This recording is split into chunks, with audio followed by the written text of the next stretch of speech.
All right, so let's get the credentials out of the way first.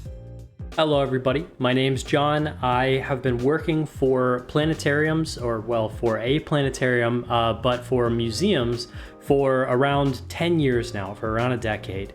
And part of that time, I actually got my start in a planetarium. So I actually have a love for space that goes way, way, way back. And, I kind of want to get into that here today. So just to tell you guys a little bit about myself, I've mentioned a lot of stuff about me here in these videos, but I haven't told you guys this side of me just yet. So it started when I went to my bachelor's degree in my undergrad in college or uni for those of you who are across the pond there. But I got my bachelor's degree in commercial spaceflight operations, which is a very, very big fancy name for I studied spaceflight. Basically, I studied rocket science in my undergrad. I didn't end up doing that. I didn't end up going and working at NASA or SpaceX or Blue Origin or any of those, but I've always been tied to them.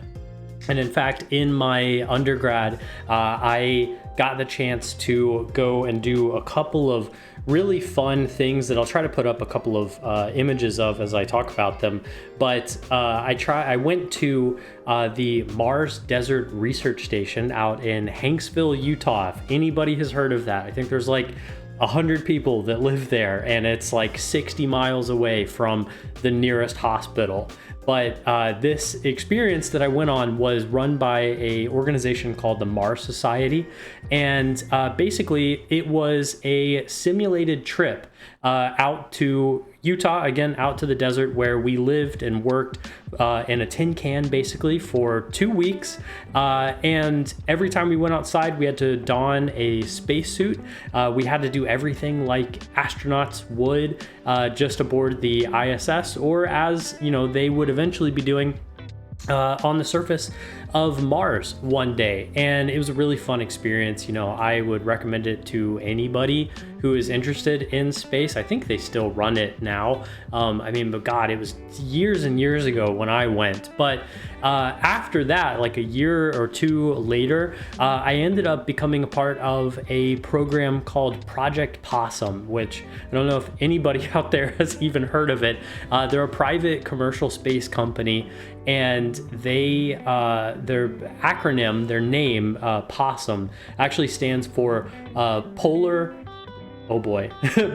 Submersible Spaceflight. No, Polar Suborbital Spaceflight in the upper mesosphere. It's been years and years since I've done anything with Possum, but they're a great company. They're a great program. And I got to do everything from high-G flights to hypoxia training to, we spun around in a centrifuge at one point. We did, a whole bunch of stuff. It was awesome. It was really, really cool. But the whole point of that program was to fly up into space one day on a suborbital spacecraft, which for those of you that don't know is basically a spacecraft that goes up through the atmosphere into space and then comes back down. It doesn't go around the Earth at all. Actually, as of recording this, the most recent suborbital space flight was Blue Origin's flight with Katy Perry on it. Pretty cool, pretty crazy there. That was the first all-female flight into space. And again, there's controversy around whether or not Blue Origin actually goes to space, if it passes the Kármán line, if that actually counts as space. I don't know, and I'm not going to speculate on that here, but it's pretty cool. So, I thought I'd mention it. But yeah, the whole purpose of that program here was to eventually, get on board one of those spacecraft and to study something in the upper mesosphere, which is one of the top layers of our planet Earth, and to specifically study something called noctilucent clouds. I'll try to put up a picture of them here. This is probably going to be a very picture heavy video, and future me is probably going to hate me, present me right now, that is, for, you know, all of this editing here, but it's fine. Yeah, so we were supposed to study these noctilucent clouds, which famously, historically, we know almost nothing about. And there's been a few space catastrophes, namely during the Mercury and Gemini days, that they think that, and Skylab as well, they think that the passing through of noctilucent clouds were a part of some of the problems. I had a really crazy professor that spouted a bunch of misinformation about noctilucent clouds, and specifically the Space Shuttle Challenger. I will not be reiterating those here. For those of you that do not know about Space Shuttle Challenger, it exploded on launch because of temperature cooling in the O-rings, the rubber O-rings that basically hold the spacecraft together in a sense. And so it, you know, didn't make it. It was very tragic. But yeah, I had a professor that spouted some pretty crazy stuff in my university days. And yeah, I won't be repeating that. But anyway, moving on from there, after I did Project Possum and I did MDRS, our Mars Desert Research Station, I needed a job after college, as many of us do. You know, I hadn't started YouTube yet, really. I, of course, was a big fan of YouTube. Back then, I watched a lot of Markiplier and Jacksepticeye and, you know, all that kind of stuff. But I had always thought about doing YouTube, but I never actually did. So you guys are getting the story a little bit later, while I'm more experienced now. So I ended up looking for a job, and around that same time that I graduated from university, I also knew the curator of the local planetarium there, because one of my friends that actually went on that fake simulated Mars mission with me, she was the executive officer, the second in command there of that mission, and she actually worked in that planetarium at that time. So that was super, super cool. And so I said, hey, can you put in a good word for me? She had already been gone. By that point, she'd already, you know, moved away and graduated college, you know, by years at that point. But I said, hey, can you call him up, give me a good word, you know, all that kind of stuff. And she did. And I eventually got an interview with him. That guy's great. I'm not going to mention his name here unless, you know, he's watching and wants to comment on this video. But he's really the reason for me getting into museums in the first place. And from there, I was a part of that planetarium as a planetarium educator. So somebody that would give those shows for about 3 years, 2.5, 3 years. It was a long time, and I talked about space for a long time. And actually, for the past like 4 or 5 years now, I haven't actually talked about space all that much. And so it's weird to me to kind of go back and talk about, you know, my quote unquote roots of, you know, where I got my start and that kind of stuff.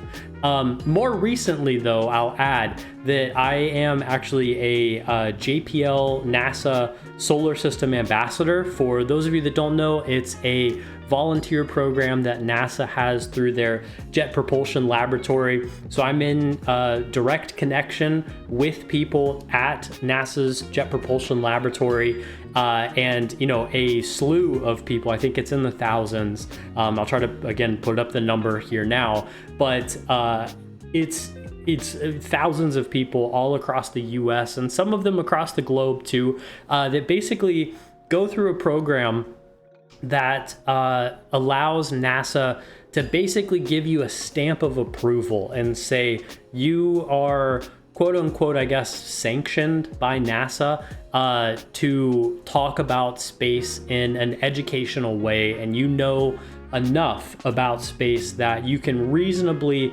talk about it and educate people on space and all of the various aspects of it.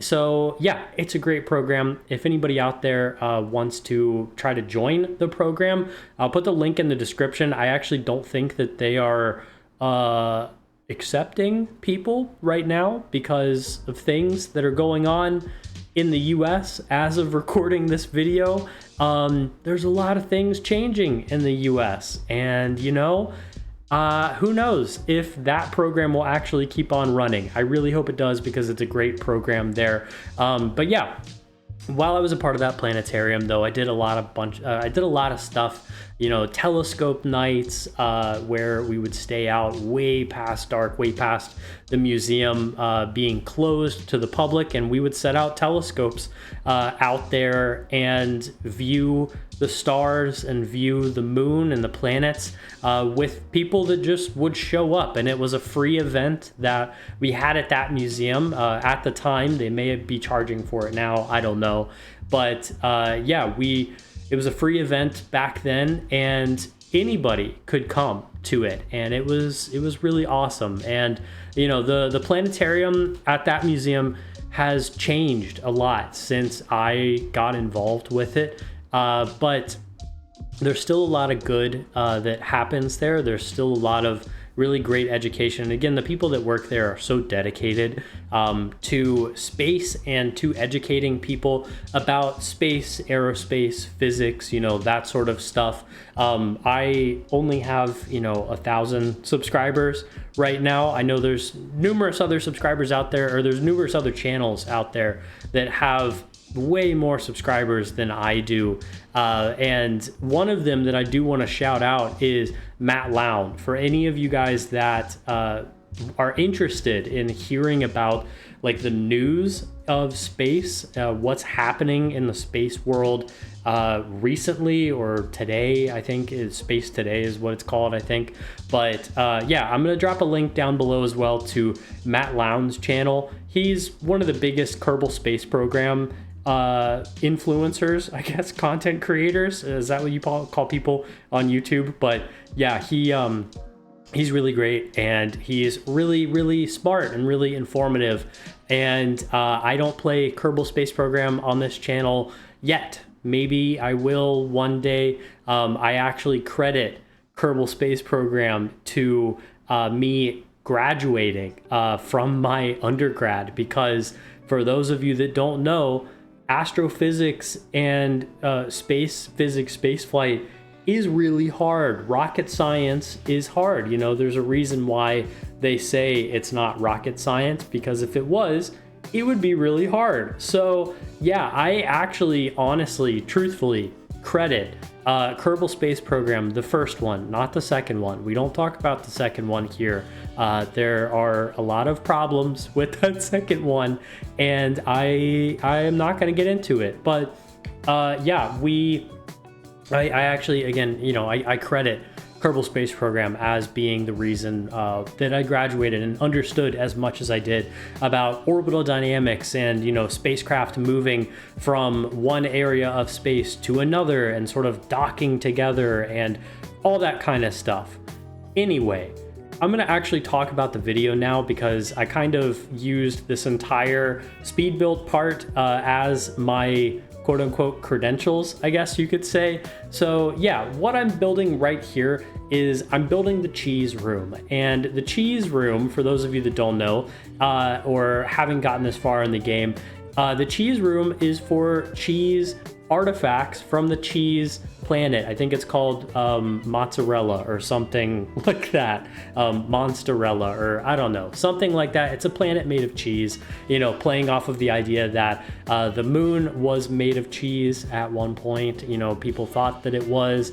It's not. It's made of the same stuff that Earth was. And we won't talk about the formation of the moon, but forming theories now, you know, sort of the widely accepted theory is that it was created from the Earth. Again, won't get into it. That's a much longer discussion. But yeah, we're building out this space section here of the museum.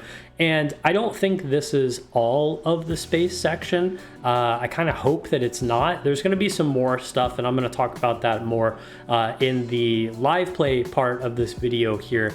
But I really like how that planetarium section turned out. I wish that we could get a full round room. You know, nothing is really round in this game. Oh man, pardon me. But yeah, I kind of angled those walls there in that room, if we can get another shot of it. But I angled the walls in that room to kind of mimic that it was a round room, just like a planetarium would be. You know, we often call planetarium roofs domes because, you know, they're circular and that's the projection on the top there. Some of you may have seen the quote-unquote planetariums that are on the side and they have that curved wall. Actually, Soarin' at Disney at Epcot, and I think in Disneyland California Adventure Park, uses planetarium technology but on its side. And that technically, I won't get into the semantics, but that's not a planetarium, that's a cinedome. But for all intents and purposes, it uses the same exact technology of a fisheye lens that projects on a sort of circular surface there. Super cool stuff.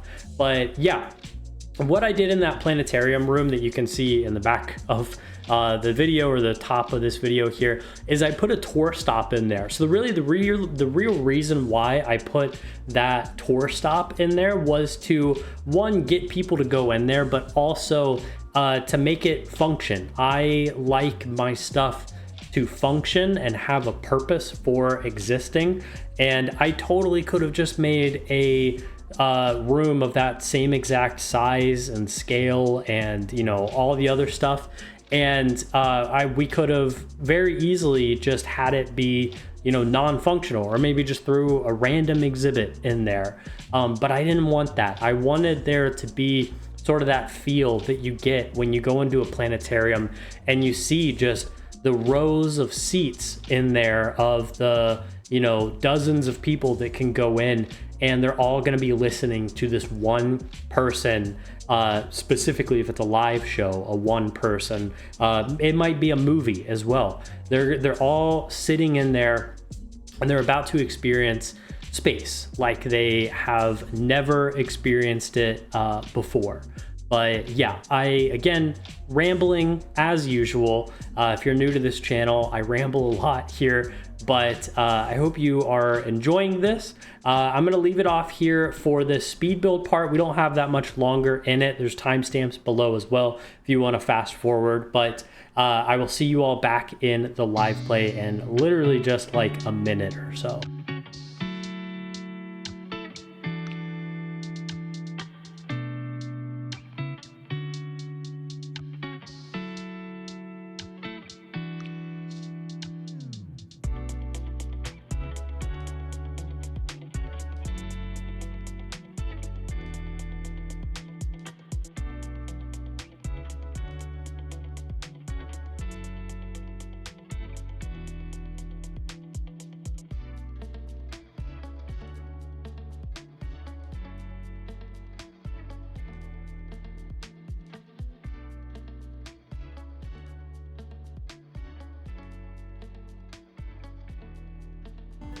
All right, everybody. So we're back here in the live play now, and I am happy mostly with how this turned out. You know, I say it pretty much every video that I'm you know, happy with how these things turn out here.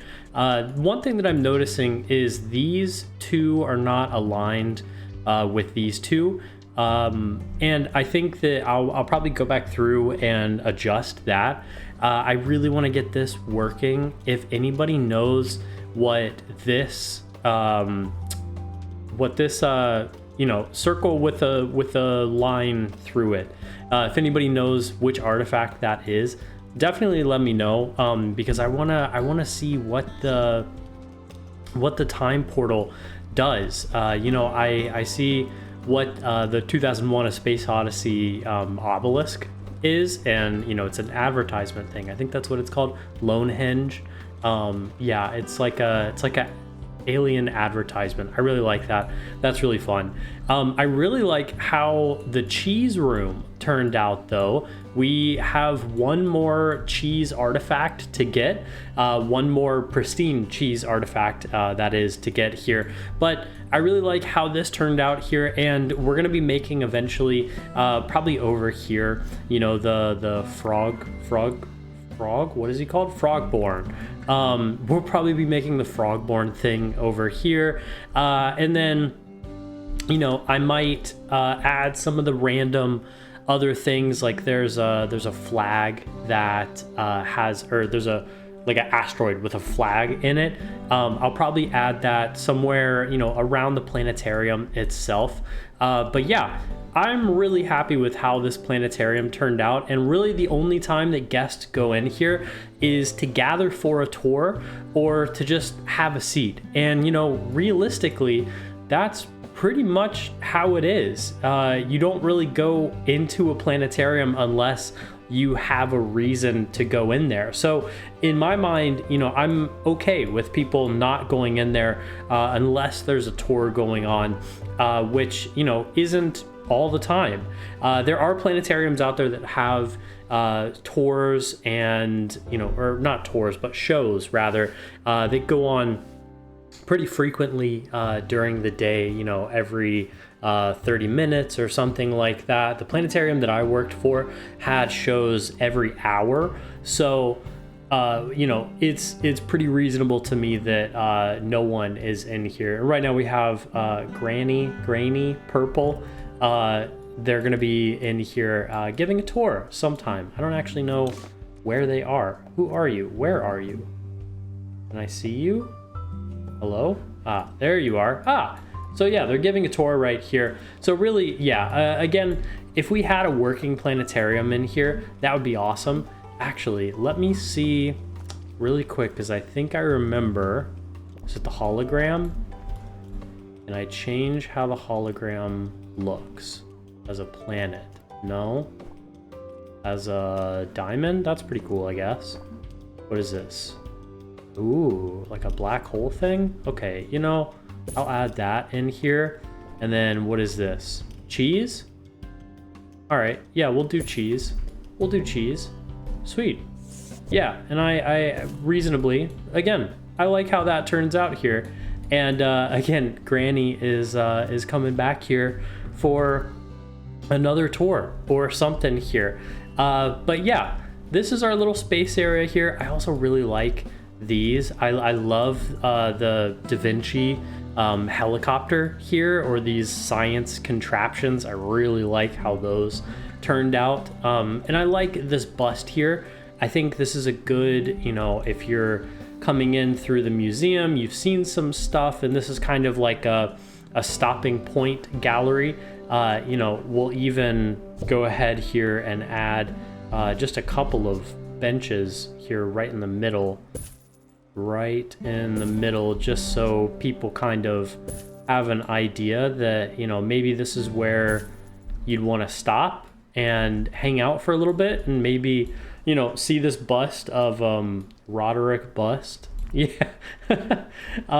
Yeah, anyway, I'm kind of rambling now, but this is where I'm going to leave it off for the video here. I really hope you enjoyed this one. I kind of told you all a lot about myself. Probably, you know, a lot of you out there, unless you're some of my former coworkers that are watching these videos, which, yes, my former coworkers and colleagues do watch my videos, and I'm always touched by that. So if you are one of them, thank you for watching. Love you guys. You guys are awesome. But if you are not, if you are someone from around the world, I want to say thank you. There's a million things you could have been doing today, and you chose to spend a little bit of that time here with me and watch me build the beginnings of our space section, and hopefully an adequate planetarium here in 2 Point Museum. So again, I want to say thank you.